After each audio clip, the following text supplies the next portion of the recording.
I just want y'all to know, before I get started, I just found out this morning while I was getting ready that my father was diagnosed with cancer. So this talk isn't just for me and for these beautiful women. It's for my family, my father, my mother, my grandmothers, and all the beautiful women who we love. Let's get it started. We are all familiar with the long-term implications of systemic racism and lack of proper DEI infrastructure in the workplace. But could it be, my sisters, that we are part of the problem?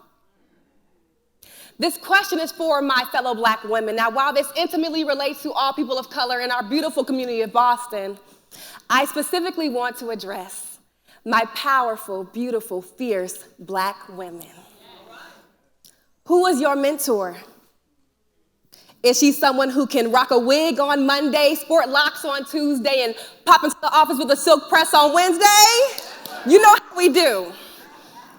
Is she someone who closely relates to your personal experience in this professional arena? Or is she someone else? Is she someone who believes in you but doesn't quite look like you? See, for me, it's been the latter. Yes, I have been blessed to have amazing women invest into my professional journey. They've opened up doors for me, and they've created opportunities for me to grow. And majority of those women are white. So naturally, I struggled that with lack of representation in leadership positions, opportunities for me to find a mentor who is also a Black woman is scarce. CNBC notes that while a majority of Black women are highly ambitious around their careers, they believe that lack of mentorship holds them back. And of the C-suite population, less than 2% is made up of Black women. Less than 2%. Now, this is a tough realization for me because I've seen firsthand what impactful mentorship can do. Mentorship has provided me with immense advantages, including new knowledge, expanded networks, various promotions, and overall emotional support. Having someone who I know has my back, providing me with valuable feedback, encouragement, and genuine care has been invaluable to me and my overall quality of life. I often think about my life leading up to this point. I didn't graduate from an HBCU. I'm not the member of a nationally recognized sorority, nor my mother or grandmother. And I don't have the privilege of pedigree through my last name, to which for some could be a blessing or a curse, depending on who you ask. But I often ask myself, could this be the reason why I get tossed aside by my own? See, I've met successful Black women who are simply not interested in taking another Black woman under their wing. I'll give you one story in particular. I was an HR manager at a notable luxury resort company, and one figure stood out in the hierarchy. I will call her Wanda. Wanda, yes, remember that name. Wanda was the vice president of diversity and inclusion. Wanda was a formidable force, standing at 6 feet, wearing a signature red lip. Her presence commanded attention. And up to that point, I had never seen, let alone met, a Black female vice president. So for a young Black woman, not only was I inspired, but I was deeply, deeply inspired. It was deeply impactful for me to see her. Now, my initial impressions of Wanda were mixed. Again, a huge part of me was inspired, but another part of me was off-put by her sort of mean girl energy that she carried into our brief interactions. Okay? So when I had the opportunity to have lunch with Wanda in Las Vegas, I didn't know what to expect. All I knew was that I would show up to that lunch with an empty cup, praying that Wanda would fill it. That lunch was awful. I did my best to engage this woman, but Wanda was condescendingly curious on how I ended up with a seat at the table.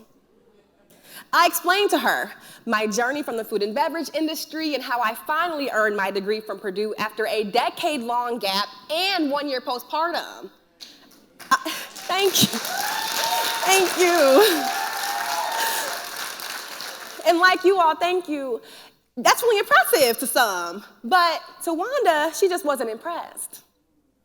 Finally, I expressed to her my passion for DEI work and how and why I fell in love with this beautiful community of Boston and how I plan to serve this community, not just for myself, but for my son who will grow up here.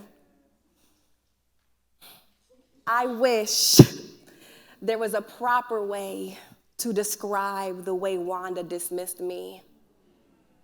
Her response, after an awkwardly long pause and a sip of her beverage, cue the shade,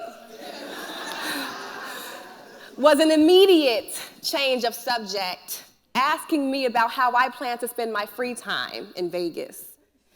And I had no choice but to follow suit. After that lunch, I ran back to my hotel room and did what any devastated, humiliated, and embarrassed girl would do. I called my mom and dad, sobbing, because I just couldn't, for the life of me, understand why Wanda so rudely deflected my ask. Why wasn't she inspired by my grit and determination to make something of myself? She knows how hard it is to be Black in this arena. It hurt me so badly, and that pain stuck with me long after our interaction. Now, thinking back to that moment, it became clear that Wanda was a gatekeeper. For those unfamiliar with the term, a gatekeeper is someone who holds the power to determine who gains access to resources and opportunities and who don't. So while I was initially disheartened by Wanda's apparent disinterest in supporting me, I realized that the situation isn't entirely her fault. You see, our perceptions are shaped by toxic work environments that breed unnecessary competition among Black employees, perpetuating the notion that there can only be one. And I know that many of us in this room can attest to being the only one. Forbes highlights this role of toxic work environments in fueling this mindset where Black employees find themselves pitted against each other with envy and insecurity, stemming from fear of being overshadowed. This scarcity mindset extends beyond our neighborhoods and it permeates the professional realm. There's a prevailing attitude of gatekeeping where individuals feel compelled to fiercely protect their hard-earned positions, believing that newcomers should endure the same struggles they once did. It is a pattern of behavior that is deeply ingrained in our societal fabric. However, acknowledging this conditioning is the first step towards dismantling it. We must strive to create environments of collaboration and support that thrive over competition and exclusivity. Only then can we break free from the constraints of scarcity and foster an environment of opportunity and inclusivity for all. Now, I've seen a time where representative mentorship has worked. I met Jackie, the CEO of a property management company in New York. I love Jackie because A, she'll hop on Zoom with a silk press. By the next call, she's rocking box braids. Jackie's a sister. But more importantly, she gives me the space to unpack my trouble and hardships as I navigate this world as a nonprofit founder and CEO.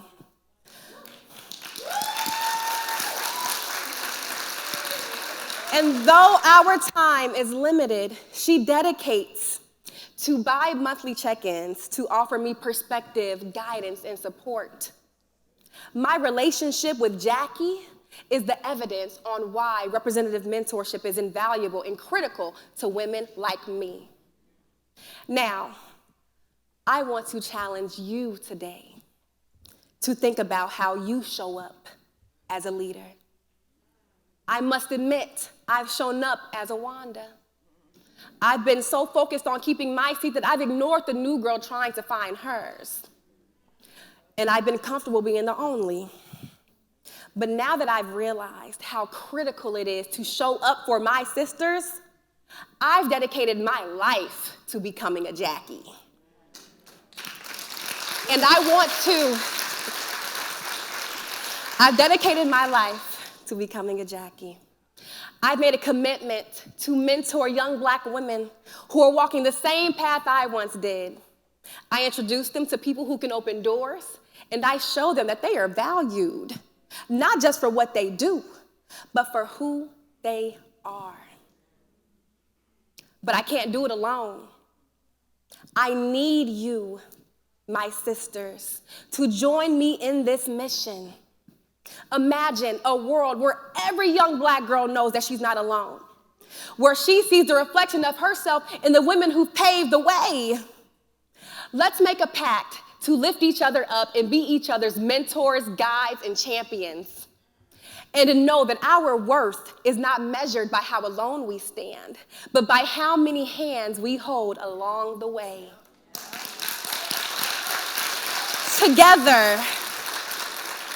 Together, we can shift the paradigm. Together, we can redefine success. And together, we can create a future where every Black woman thrives. Who's with me?